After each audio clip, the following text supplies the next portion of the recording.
I'm excited about this, man. I'm excited about this because you know what? I know people have been clamoring for mock draft content. I look at it and I say James Pierce Jr. is a can't miss prospect to me. Yep. James Pierce Jr. is everything that we say the Bengals like, right? We talk about having types. Everybody has a type. Yeah. Right?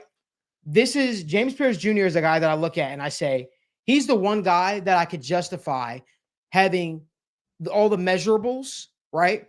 He has the measurables, he has the size, but he also has the elite production. That's something that the Bengals can't admit, that the Bengals have been missing.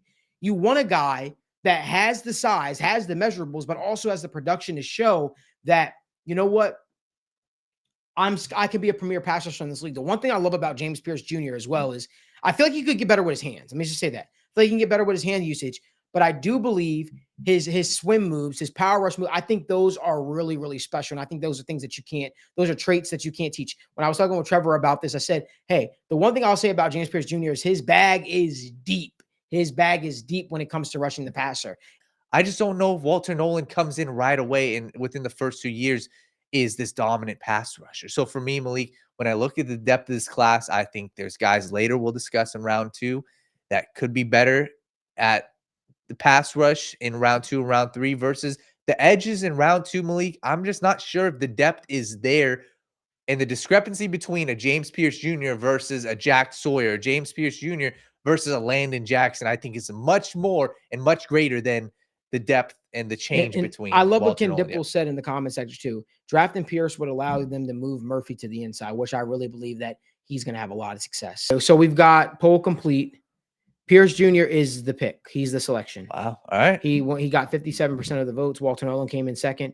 Other was 15%. Malachi Starks was 10%.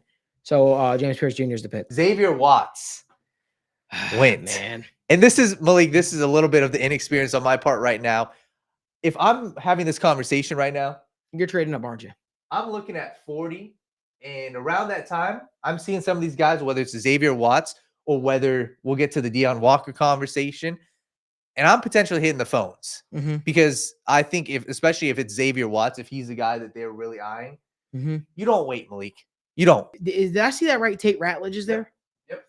Let's have the conversation, Daniel. We'll pull up a stats. Let's go. Let's talk about it. If we're talking here in round 2, Malik, Tate Ratledge is the guy, and you guys cannot discount what him playing alongside Amarius Mims has meant, right? It is a connection that you have to take into account when we're talking about the Cincinnati Bengals. You look at other teams, point to the Los Angeles Rams when they drafted Jared Verse and they drafted the other interior offensive lineman or defensive lineman, Braden Fisk. It is something teams take into account. I think this is a great spot to get Tate Ratledge, but I also want to get people in on the conversation here. So, Jimmy, let's put up a poll for people, okay? Well, Tate. Well, go ahead. Sorry. Go ahead. Benjamin Morrison. Oh, so okay. So all right. Now we're talking. Now we're cooking. Benjamin Morrison sitting there. And Malik, there's a strong possibility this happens, right? This may not be the best pick when it comes to need, but Benjamin Morrison obviously has the Al Golden connection. When we talk about Benjamin Morrison's game, this guy is a fluid guy. I wouldn't necessarily describe him as the technician that a Will Johnson is, but he is just fluid. And his biggest, strengths are this dude is a playmaker. And when you watch him, he's able to flow with wide receivers. I know I said that this was going to be a collective thing, but Daniel, I'm so sorry. If Tate Ratledge is there in the second round, you run that pick in. You have the chance to pair him up with his former college teammate and Amarius Mims, solidify the right side of the offensive line. Yeah. And then you can come back later in the draft and draft another guy who I have my eye on potentially to bolster up the offensive line. I think we're all in agreement here, guys. What are people saying? Yeah. I think everyone's saying, our guy Sean Brennan says Tate is a top 3 guard prospect and guard is a top 3 need of the Bengals. If Tate is there, they don't take him. Everyone should be fired. I'm willing to go down in flames for this pick. People can say, fire Malik. Malik, you're off the, literally. Take Tate. That's it. Perfect. That's it. All right. Take Tate. Tate is the Bengals selection there. Guys, by the way, I'm excited because this is my first mock draft that I've done in private or publicly. Yeah. All like since draft season started. I have not done one mock draft yet. So this is kind of cool that I'm going through this with you guys. That was a little bit of a warm up for State of the Jungle War Room. Something that's interesting, Malik, and I don't know how far back. I believe this goes 8 years. The Bengals have taken a defensive player every single year in round 3 in the past 8 to 10 years. It's a sweet spot. It is. And by the way, I expect the Bengals to go heavy in the defensive side of the ball this year of the draft, unless like absolutely studs fall to them. It's between 3 guys, right? Deion Walker, Aeneas Peebles, or your guy, Andrew Makuba, right? Both, Mhm. I mean, we're talking safeties here. This is a guy who is a ball hawk. This is a guy who has experience. Makuba's available? Yes. Okay. And this is a guy who has experience playing the slot. He's done it at the highest level. And once again, something that this team values time and time again. And it is valuable. Look at the teams he's gone against. Went against the Georgia offense, 82 grade against Georgia this year. Win against Kentucky. Win against Georgia once again. ASU, one of the best teams this season, and went up against Ohio State. I was really eyeing Xavier Watts in the second round here. And that obviously didn't happen. And when that could honestly have realistically be the case, Makuba is a guy, man. He just always is around the football. He always finds the ball in the air. He honestly would provide something completely different from what the Bengals have had at that spot, man. But I understand Deion Walker too. Deion Walker is a guy, 6'5", pass rusher. Jimmy, our producer, is shaking his head, excited about it. I told you guys I didn't like the way that I felt like sometimes he quit on plays and he gave up if he didn't win right off the bat. But if the conversation is between Makuba and Deion Walker, I'll be honest with you.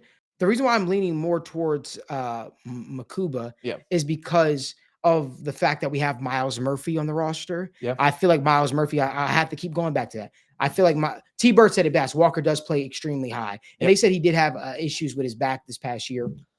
I know that was reported. You want guys that sort of have a cleaner bill of health. To me, I feel like Makuba is the guy that makes the most sense here. I think Makuba makes a lot of sense here. Yeah. Let's. I think a lot of people were saying, "Hey, he'll be a steal. Let's go Makuba. Perfect. Let's go Andrew Makuba. Makuba. Big fan. What did we do the poll, Jimmy? Oh. What were the results? It was Makuba won. Perfect. I didn't see it pop up. For me, I just feel like this.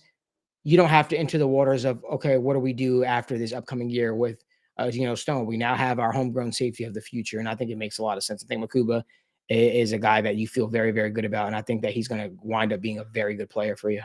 I'm actually most excited about Makuba here. And the reason why is I think he's got a potential, if they were to bring him onto the team, he's got potential to play a lot this season. And he's got potential to make a big impact. So I'm a fan of him.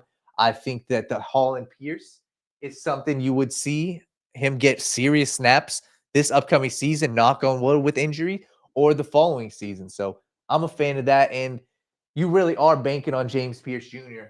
hitting as a first-round pick. That's what you're banking on. And this isn't the typical Bengals getting their 6'5", 280-pound edge. You're kind of changing your ways here. You're getting a guy who's 245. You're getting a guy who's long arm. You're getting a guy who's a pass rushing specialist, but can also hold up in the run game. So I'm a fan of it, Malik. Like I said, I circled. These are kind of my 3 favorite picks here. And I think all 3 of these guys, specifically these 2 guys, I think they develop into stars. And I think Tate Ratledge would be a very, very good pro.